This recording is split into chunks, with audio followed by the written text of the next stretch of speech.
Hi guys, it's your girl Saria. And I'm Sherry, and you're listening to Her Untold podcast.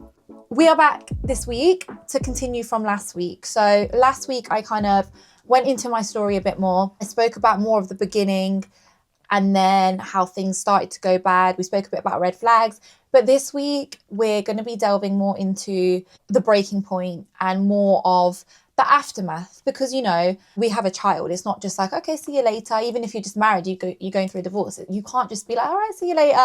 We're going to talk a bit more about that. I think we should also go into co-parenting a little bit as well and what that looks like for you. 100%, yeah. I think that's really interesting because at the start, I felt a lot like, and even now to this day, to be fair, it was a lot like solo parenting. Okay, so Saria, I wanted to ask you a couple of questions, just leading on from the breaking point. We spoke about your pregnancy and how your relationship started to deteriorate around that time. And then obviously when you had your son, the sort of things that started cropping up then as well. I want to know, was there a moment in your marriage where you knew, that's it, this can't be saved?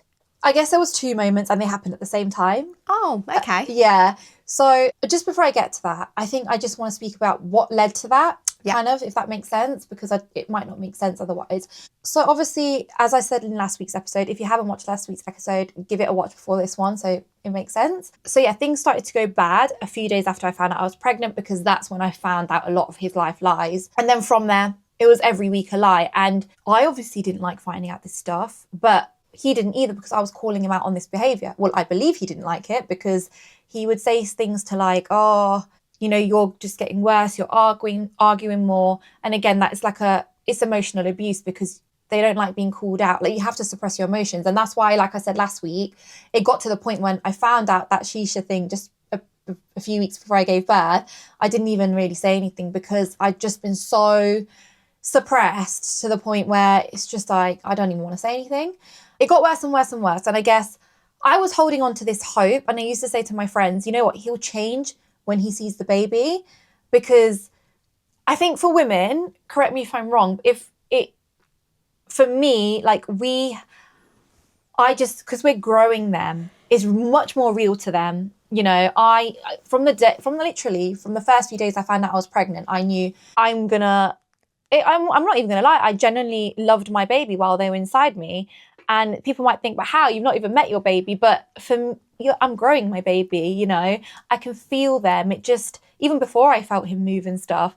And I think for men, some of them, it might not feel real until they see the baby. With obviously growing your child, I think you have an attachment more to your child than your partner does typically. I feel like my husband wasn't not that he wasn't bothered, but he was like, I can't feel the baby. I'm not experiencing it. He said, so for you, it's more real.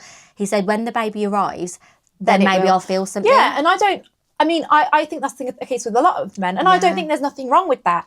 But then obviously my baby came and it got even worse, and that didn't happen. And to be fair, one of my friends did warn me. She did say sometimes, not always. She goes, some men don't change, they go even worse. She did warn me, one of my best friends. So anyways, a week before I gave, this is an example of like, again, I'm just sharing my story. I just want to reiterate, this is just my truth. We're not placing blame on anyone. We're just reflecting on what happened to me. So a week before I gave birth, I had a scare, and I had quite a good pregnancy. Like, I was never in the hospital and stuff. So this was really, really bad now that I look at it. So I had I don't really know what happened a week before. I got really hot and nauseous. Like, it was really, really scary. Like, I was in my room. Now, he wasn't even with me. He was at my Market Harbour house. He was there with his parents. I was here at my parents because the hospital was up the road. So I was staying here at that point because obviously it was so close to due date. So he was 30 minutes away. Then I call him, and I'm like, again, it's like he'd rather stay with his mum than his pregnant wife who's about to pop, but it is what it is. So I call him and I'm like, I feel really I feel like I'm going into labour. Like, I don't feel right. And considering I'd felt good all pregnancy, that's why I thought I was going into labour. And I think I had a little bit of spotting and stuff as well, a bit of blood coming out. So then we went to the hospital. We had to spend all night there, literally all night, and it was so uncomfortable. And they checked me, and they had to put something up me. I don't know. Speculum. So yeah, it was so uncomfortable. Yeah. And they did say something with my temperature. It was a bit higher than usual. I think they said that. But then that calmed down and they kept me on like monitor and stuff. Then they said everything's fine, you know, it's just your body preparing and stuff like that. So you're going to have these changes now. That's all they said basically.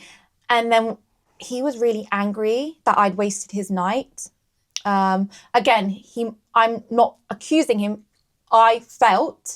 Trust me, I felt he was angry because I even said he didn't talk to me or anything. Like the normal man would be like, are you okay? Like you've just like, are you okay? And it was like, I was angry that I'd called him out at night. And when I told my mum this, she was like, what the hell? Like she was like, with you guys, I was in the hospital all the time. Your dad was there all the time with me. And then anyways, after that, it was like 4 a.m., 5 a.m. when we were driving back. I was like, you may as well just stay here now with me. I kind of wanted that comfort. Like I'd just been through that scare. And he's like, no, I'm just going to go back to where his parents were. And then he went back and I could tell he was moody. And then in the morning, he didn't even message me to say, how are you? Knowing that I was about to pop, knowing that I'd just been through that traumatic scare. And he didn't even say, how are you? This, that. He was actually, it felt like he was angry because I'd ruined his night away because he was chilling with his mum. Was his mum actually, were his parents actually in the house? Yeah. Are you sure? Sure there was an alternative? No, I think so, yeah. I actually can't believe that. And yeah, and I felt, and because I wasn't really thinking, I felt bad for ruining his night. And I was trying to be extra nice to him the next day because I felt bad that, I wasn't actually in labour. And then even when I went into labour, he made this remark, let's hope it's not a scare like last week. Like it was so traumatic for me. I'm sorry. I just went through that, like feeling crap, feeling like my body temperature changing. I'm bleeding. I felt nauseous, those 3 things. And then when I'm in labour, imagine hearing that, let's not hope it's a scare. I was in labour and I'm literally hearing these comments. I'd be like, let's hope the door doesn't hit you on the way out. Oh, God. And then even when I was in labour, people say, was he there? He was there in the room, but it wasn't like he was there. He was just like on his phone, you know, like not checking in on me. Even like after I gave birth, didn't even say anything. And then, so when I gave birth, and this is when me and my family really started to feel things were going weird. So his parents came down from London. Now, everyone knew I was giving birth because we're going to go into our birth stories in another episode, but my waters did go. So they did tell me I've got like a 24-hour limit before, you know. So everyone knew the day before baby was coming within the next, you know, day or so. Anyways, his parents come. My mum, people visit like in twos, just the visitation rules. So when they visit, my ex-partner goes out to sit with his parents because my sister and my brother are in the room at that point. And then they're gone for ages. And then I goes, you can go to my mum's. She's made like food, like, you know, my immediate family are going to be going there. And then they didn't want to go. And then anyways, they come in like, you'd think they'd stay for longer. They literally it felt like they just came in to show their face.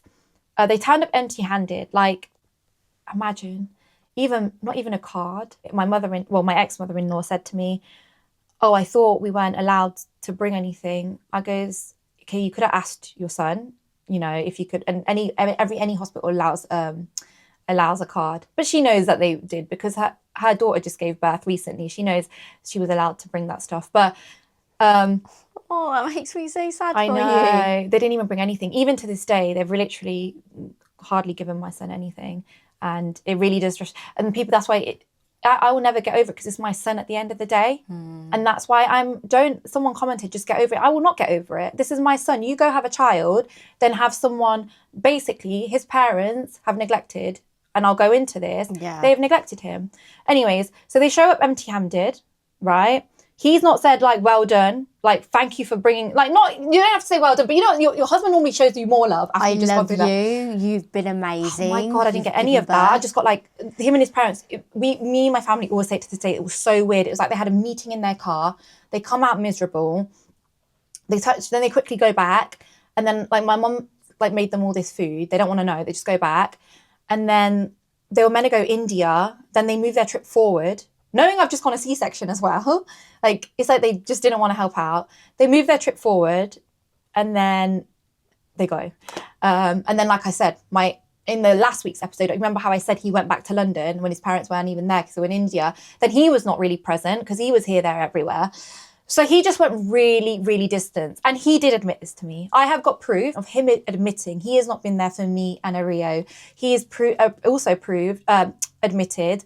So when I found out the final thing, which I'll speak about, when I found that out that day, I think because he was scared of me telling, because again, he cares about his reputation, telling his family, telling people what he did, he kind of sat there and maybe started admitting to things. And he goes, yeah, I know I emotionally abused you. I know I emotionally abused you in pregnancy. I know I emotionally abused you in Stockholm. I've not been there for you in Rio since he's been born. And he knows all this. And he's not sorry about it. He was just sorry that day because shit came out. You know how sometimes people are only sorry when they get caught?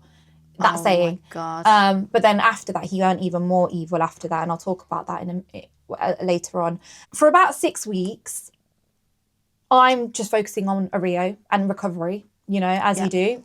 Like, I'm sorry, I haven't got time. I did get really, really upset. Really, really upset.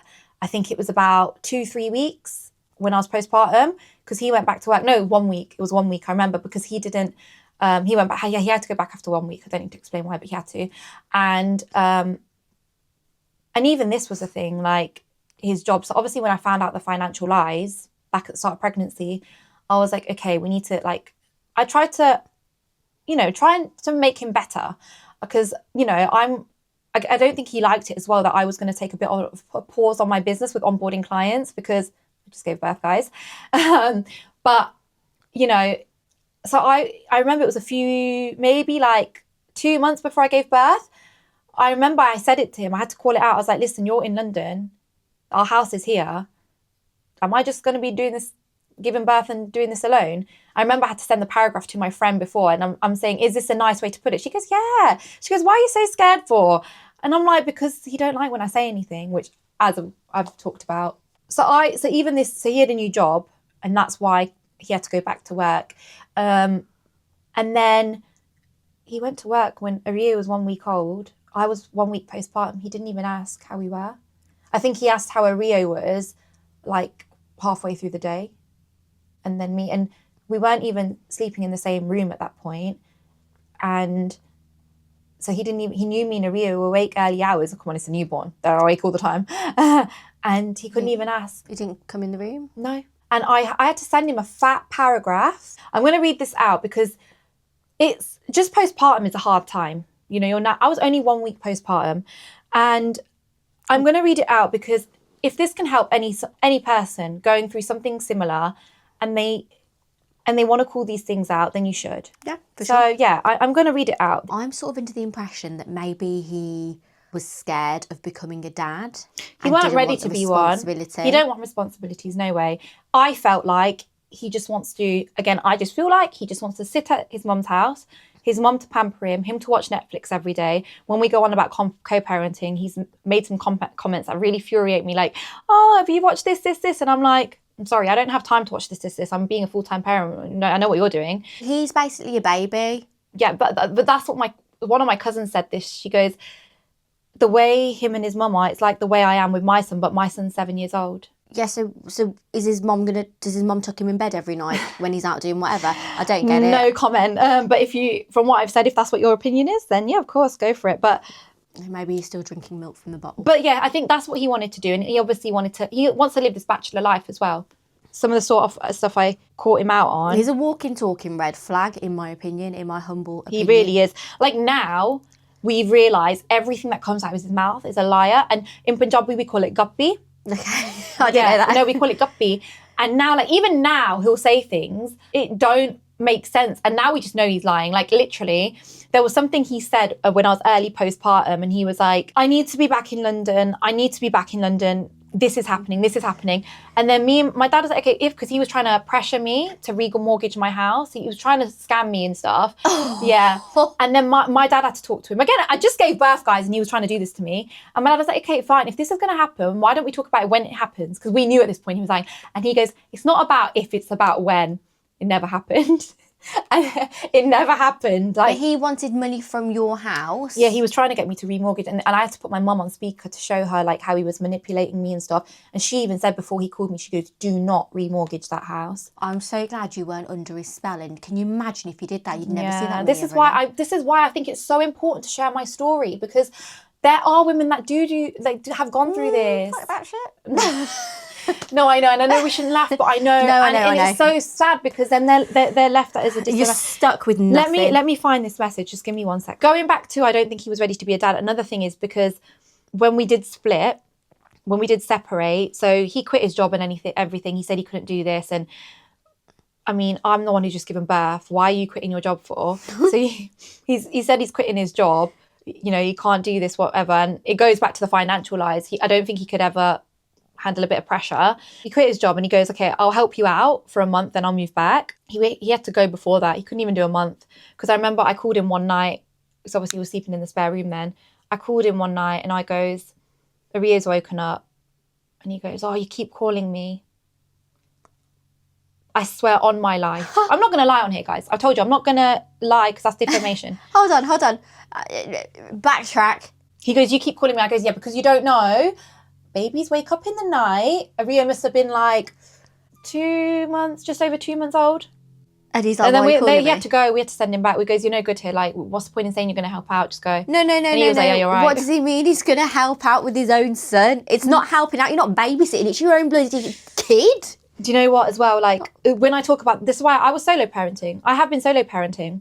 It's really bad. And then also, when he left, the day he left, he saw how hard it was because I was just trying to, it is overwhelming. It's very scary because I didn't know. Then it was very scary. Now I've got, you know, after a few months, a few weeks, I should say, it was fine, especially with my family support. But then when it's happening, it's like, crap, how am I going to do this alone? Because again, I didn't go into this thinking I was going to do this alone. And I remember I was trying to load up the car one day and I was struggling because I was like, I literally, like I said, Aria was very young. And then my mum was there. We're doing it as a test run because I was alone in that house by myself. And he didn't even think it was a problem. I was 30 minutes from anyone with a newborn, just recovering from a C-section. He goes, oh, you'll be fine. Anyways, my mum goes, see, like, it's not easy. Like, because we were trying to test something of me loading up the car with Aria crying, whatever. And then he said something, a comment to my mum, oh, I know a guy. He died. And the wife is now looking after 3 kids alone. And my mum said to him, she said, such a good comment. She goes, he left because he didn't have a choice. You're leaving and you've got a choice. And he's trying to compare a single mum of 3 doing it all alone. He can see me struggle. Well, like I said, I wasn't struggling. I was just getting to grips with it that day because that was like the first day, I think, of, you know, it's hard packing for a kid trying to leave the house. It's hard. You got to pack a whole suitcase. But now, because I'm so used to doing things alone, it's fine. But then, back then, if we go back to December, January, I'm like, whoa. I remember I had to send him an email again, not recently, it was in summer, because he was meant to take annual leave for a week in summer when my parents were going to holiday. We told him back when we separated, you're going to have to take annual leave to help out. He didn't. You know, he didn't even book it off work, you know, father of the year. He couldn't even do the 1 week. But then I had to send an email just to say, I'm not surprised you didn't take it off. You know, you had 1 week to show up, you didn't. I goes, don't worry, I've got it covered anyways. I goes, when I told you to take it off, it was back in January when I didn't know it was so unknown to me. I goes, I've been doing it all alone now anyways, I don't need you to take it off. But I just had to make that point. That he couldn't even, he knew. Did he reply? He did reply. He just didn't even acknowledge that. He didn't even do it. He's a baby, he needs to be breastfed. There's a funny reel. Right, I'm nearly there. Find it. Okay. We'll stop talking. Right. I'm going to read this out. Like I said, this is just my message because I feel like it will help a lot of women. And it's not, they don't have to have gone through what I've gone through. But I know postpartum can make you feel a bit... Isolated, alone. Isolated, yeah. Right. So I said, let me type this out because you seem to always lie when I say things to you in person, saying I'm shouting, etc. When I'm not. I clearly just tell you how I feel. But apparently I'm not allowed to do that. Also, I'll probably just start crying saying it to your face because that's exactly what happens when I speak and think about the way you've been since Aria has been born. Now, this was on the 23rd of October. So Aria was born on the 14th. So that's like, do the math, 9 days after. I was praying you'd have some wake-up call once Aria was here, but clearly that has not happened. I want you to read everything I write and read it twice. Some of these things I've said so many times before, and it's clear you're never going to be there for me emotionally because God knows how many times I've said this.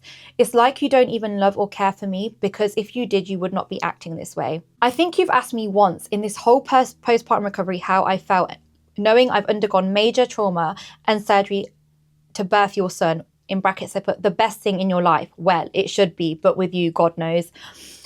You can see every single day how much I'm struggling. I can barely move, and you can't even check in with me daily to ask how I am.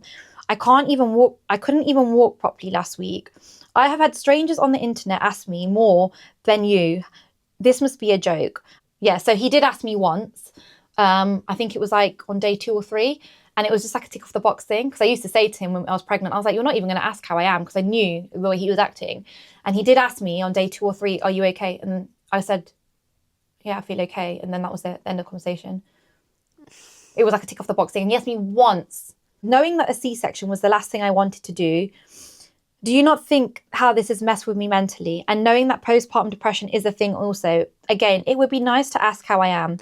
You've asked me once in 10 days when it should be a daily thing. You basically asked like a tick off the box thing, because if you genuinely cared, you'd be asking. I'm literally dying inside mentally, and I can't even go gym to clear my head, because obviously I was, To be honest, I can't even go anywhere because I can only just about walk again. And obviously I can't leave a Rio in case he needs a feed or anything. Do you not think how much this is affecting me mentally? You even saw how traumatized I was when I had to undergo the C-section. Like I couldn't even speak to the doctors before they ripped my body open. But you even seeing that, and you're still a blank canvas with zero emotion. So when the doctors came running in, I couldn't speak. You know, they're asking me all these questions to get my consent for blood transfusion, this, that. I could not speak to the doctors. My eyes were just pouring. The nurse, shout out to the nurse. Bless her. She held my hand through the whole thing. She told me it's going to be okay. Shout out to her, yeah. But he saw that trauma. I when I tell you guys, I could not speak. I could not speak to the doctors. I was like this. And he's the only person that saw it. Obviously, the doctors and the nurses saw it, but I meant only person that I know saw it. It took you nearly the whole day at work to ask how Rio is, and you didn't even ask how I was. Shows how much you really care. This is usually the first thing a father would ask upon waking, knowing I'd be awake with him during the nighttime and morning. And I don't even get a text in the morning. And don't say, I don't know if you're sleeping. You know I'm up every 2-3 hours and can still send a message knowing I reply when I see it. Forget about me, but it's very concerning that the first thing when you wake up isn't a Rio. Most fathers would want to be bonding with their child as much as possible the first few weeks and days of their life, but you don't. Yesterday, you was more interested about leaving the house for ages for other things. Now I think I know where he was. And even when you speak, you're more interested about your meet up with your boys, not realizing you have a newborn who wants his father as much as possible for the next couple of months, because he'd talk about all of his plans. He didn't grow up. Like, he was like, I'm going to go this is what we do. I'm like, literally, like, your wife and child are here. I feel so sorry for Rio. It actually breaks my heart. He deserves a better father and I deserve a better husband. They say if the mum is happy, then the baby is happy. But lol, you make me more depressed.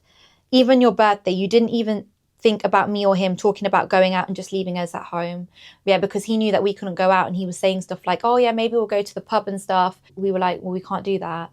Like, he's just so selfish. And then he said, do you not think how this makes me feel when I have to be housebound and you selfishly want to go here, there and everywhere, not even spend time with your new family? It would be nice if you got me some flowers or a card or something after I gave birth at the hospital. There's plenty of shops, and you even went home one day for a couple of hours, could have picked something up on the way back. It's just a gesture of appreciation of what I went through to birth your child. It's not a big deal, but it does hurt with the rest of the things you've done. And it just shows you actually have no appreciation for me, because I didn't get no words either. This is the last point. Gosh. You can't even get me simple things I asked for, like paracetamol or breastfeeding vitamins.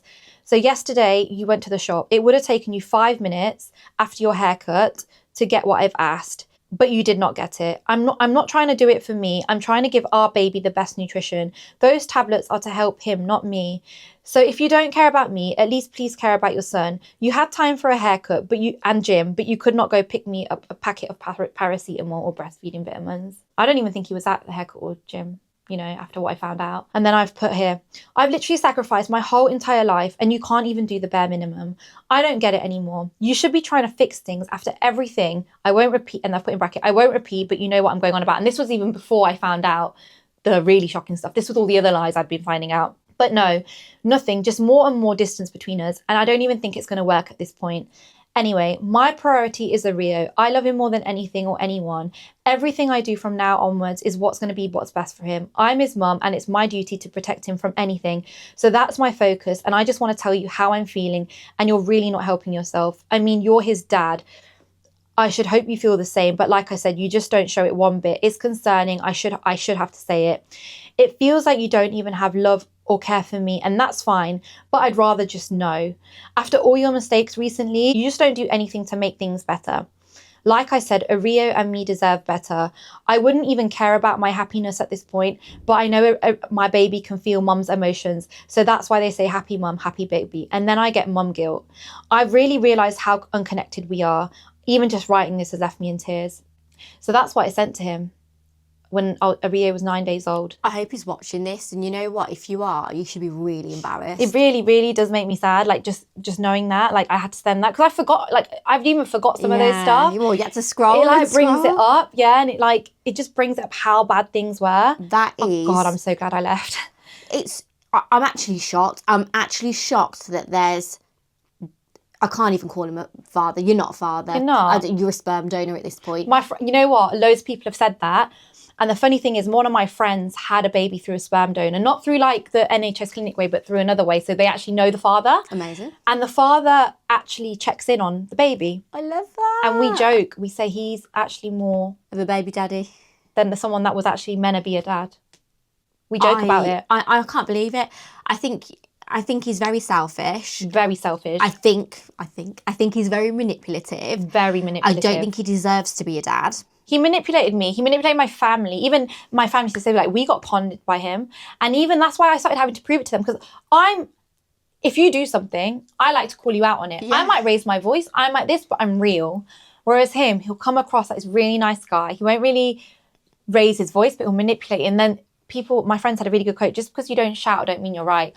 But this is why I had to start proving things to my family, because I was like, I want to show them the real him. And I didn't ever want it to get to that point, but it had to get to that point. And I did. And then they were like, well, like they were like, because you don't think someone like that is going to be like that. Have you watched The Tinder Swindler? Yeah. He's like that. Yeah. They will charm you and they will be manipulative. Yeah. It is like, and I weren't the first victim, by the way, because when I've put my story out there on Instagram, I've had about 4 or 5 girls come forward saying, obviously they didn't get to the extent of marriage and stuff, but they've had encounters with him and they're not surprised, and they've said he did this XYZ to them. And also, this was another red flag, I guess. Every time we used to go to an event, you know, like in the Hindu community, they kind of like date within each other or something like that. And I didn't know this until, actually, one of my friends is like Hindu Gujarati, and she said that's quite common. Whenever we used to go to events and stuff, like he literally have dated like girls there. Imagine going to like every event, like knowing, this was another red flag, I guess. But there was always someone he dated. But anyways, like I said, I've had girls come forward. I weren't the first victim. And I've actually had some guys come forward now as well. And I guess this is another red flag. Like, people would be like cutting him off, but it was always their fault. And it was always like, oh, his family's this, his friend's this. But now I see it for, they weren't the problem. How can people like this exist? How can people like this exist? My brain can't comprehend. You've got a literal baby. I know. I've probably seen your child more than you ever have seen your child. This is what we say. We say this. And the thing is, like, what annoys me now is, like, after calling him out, literally spelling it out for him, how to show up, I have had to spell it out for him. He still will not fix the fuck up. Ario's been ill, like, maybe 4 or 5 times. Yeah. You know, babies get ill. I'm there, not sleeping a wink, panicking my life out. Yeah. So we've had to speak and communicate, only till very recently because we've now divorced, but we had to speak quite a bit. He would literally call me up. So he's not, his excuse can't be, oh, I don't want to talk to you, so that's why I won't ask about your son. No, he's literally talking to me about solicitors, about XYZ, but he can't ask how his son is. And even I once had to tell him, I goes, Rio's ill, because he didn't ask. Oh, okay, carried on talking about solicitors. I swear on my life again. Again, I'm not here to lie. I'm not going to lie because that will come back and bite me in the ass. And and then I got fuming. I put the phone down. I goes, Mum. My mum was here. I goes, how's he not even going to ask after Rio's ill? She goes, why are you surprised for? Because at this point, you know, we all know. I goes, but I just thought after he'd been ill, I think this was the first time he was properly ill, and then when it was like 6 months. Now he's been ill a few more times, and I know he don't do it. Even like a few weeks ago, it happened. Rio was ill. I told him, didn't even ask how he never asks how he is anyways. But I just thought because they're ill, they might ask, even pretend to ask. What if it was serious? What if it was really He wouldn't ill, even he's in know. hospital? He don't know anything. He don't know. And Rio don't know him. He's a stranger to Rio. Rio don't know him. He thinks he knows him because when he does come now and then, Rio gets really happy. But Rio, you saw him. Rio don't know you. He got happy when he saw you today. He likes me. He actually likes new people because he thinks they're like a new shiny toy. Yeah. Do you get me? He's like, he's such a sociable baby. And I used to say to him back when I was early postpartum, why don't you try bond with him? Why don't you try sing to him? Why don't you do skin to skin? My husband did it regularly. I used to tell him, do it. He didn't want to. I feel like he don't want no responsibilities. When I found out all of his lies, I'll tell you something. In my opinion, he is one of the most laziest people I've ever met. Not just in my opinion. I'm not just joking. When I spitting facts. No, it's so lazy. Like even when the last time, he doesn't come to my house no more because we've realised he does nothing. But even at one point, the last time he came, he offered to cut the grass. Bearing in mind, this is his son's garden, yeah? He was given all these excuses and then he didn't do it. And then that was the final straw of asking him to do anything in the house, which he offered to do before that. And then my family are like, I've never, ever met. That's just one example. I've never met someone so lazy.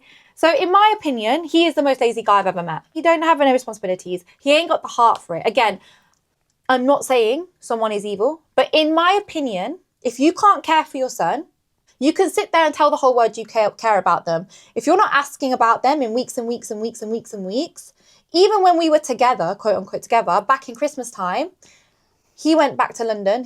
Rio's first Christmas, he'd rather spent it with his mum. He's got, in my opinion, him and his mum have this weird attachment.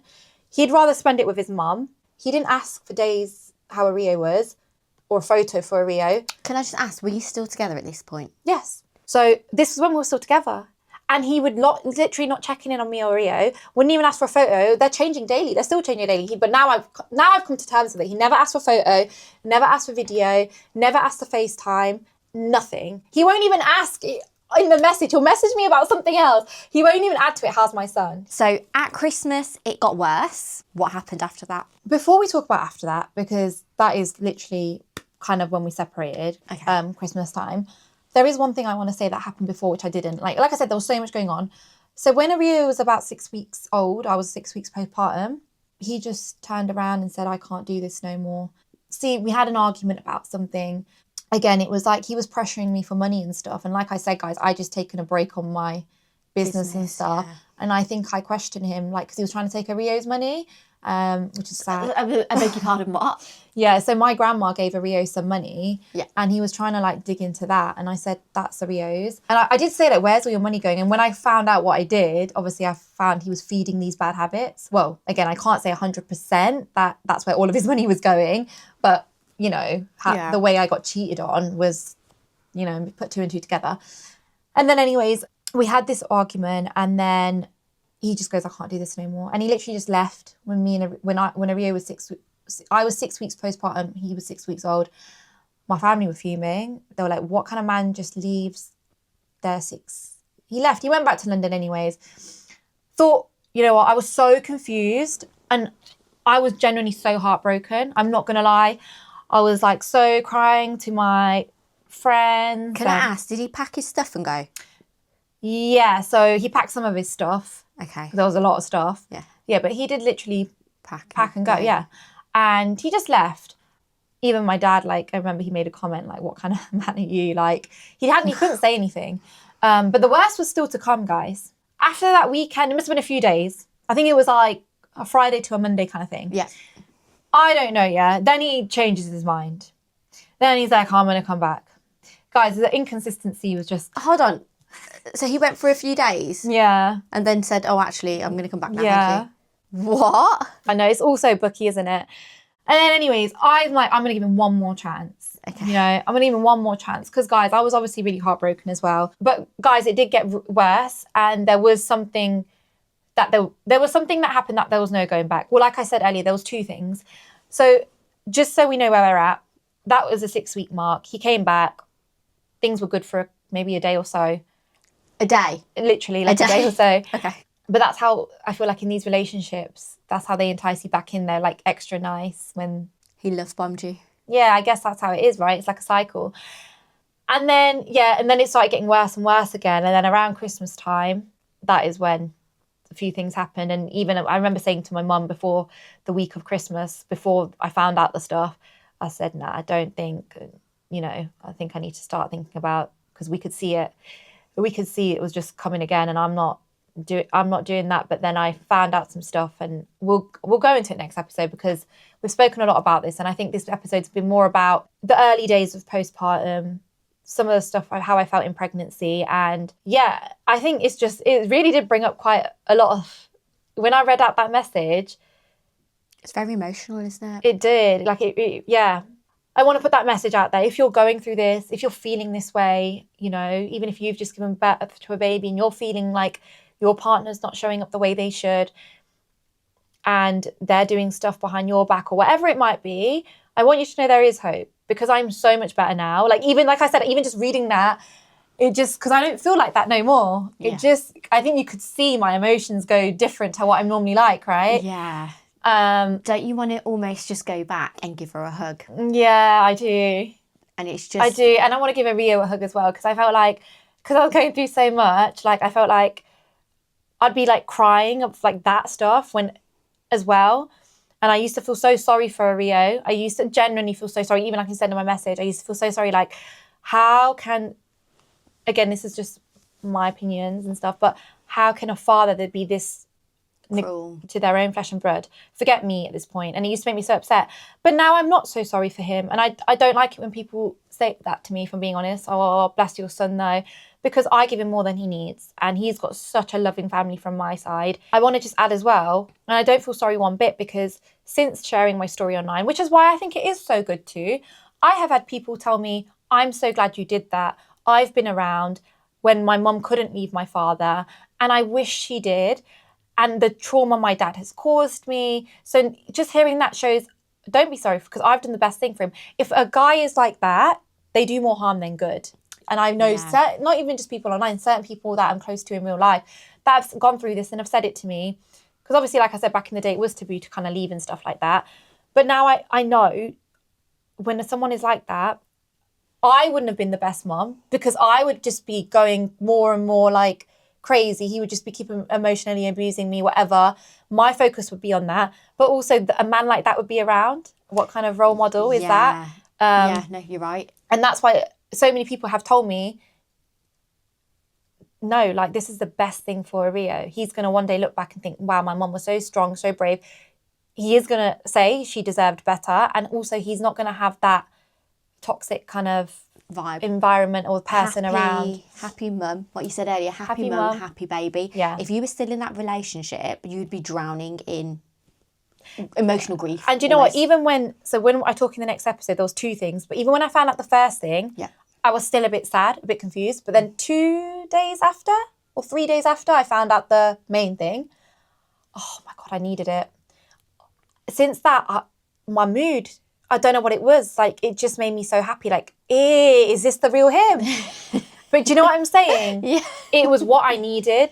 Yeah. Because that was like the ultimate no going back. Yeah. And kind of like, wow, is that him?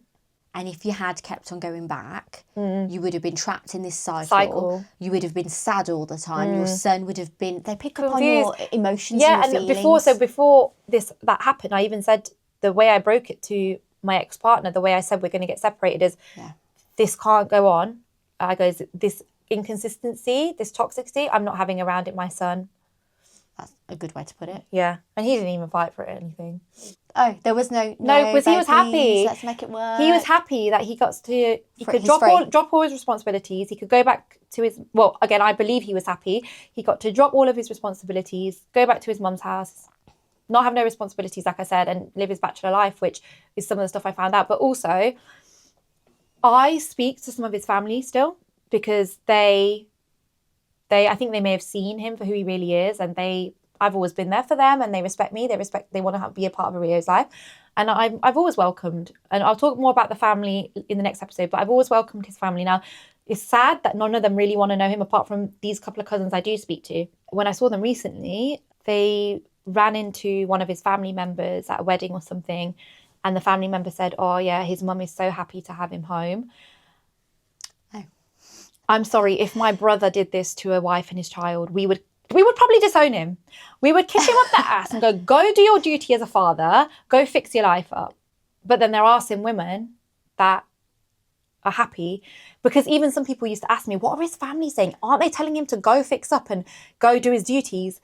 I goes, no. I can't understand that though. I don't understand how can you watch your son do really stupid things and not say, what the hell are you doing? Yeah. To be fair, I don't think his mum even knows the final thing I found out. But even just, she knows that like she knows that he's not showing up as a father. She knows he's not doing this, that. I think she's actually egging it on because she wanted him to do even less. Actually, there were some things I'm not even going to, but she wanted him to do even less. But imagine raising. No, I know, but there's that's because we don't get that because we're not like that. But there are people like that, and a lot of people will relate to this because, like I said, I know a lot of single mums now. Yeah. And I know a lot of, well, I don't know them, but they've told me about their story and their mother-in-laws. And some mother-in-laws, they just want their baby boy back so they can... what do you want to do? Marry them and tuck them in bed every night and breastfeed them. There's a really funny video. I'm going to share it. It's a really, really funny clip. And it's about this guy dressed as his mum. And it's like, is she calling you again about the child? Oh, no, tell her this, we've got plans or something. And then at the end, he's like, Mummy, I'm hungry then. I've seen it. I've seen it. Hilarious, yeah? That is what I was trying to say, is to know that they're just happy, going about life like there isn't this beautiful boy in the world is just sad. But it's for the best. Ario is so loved. Yeah. He's so happy. He's got this amazing family. He's so... yeah, he's not missing out on anything. If anything, it's so much better to be away from people like that. I agree. And he gets more than enough.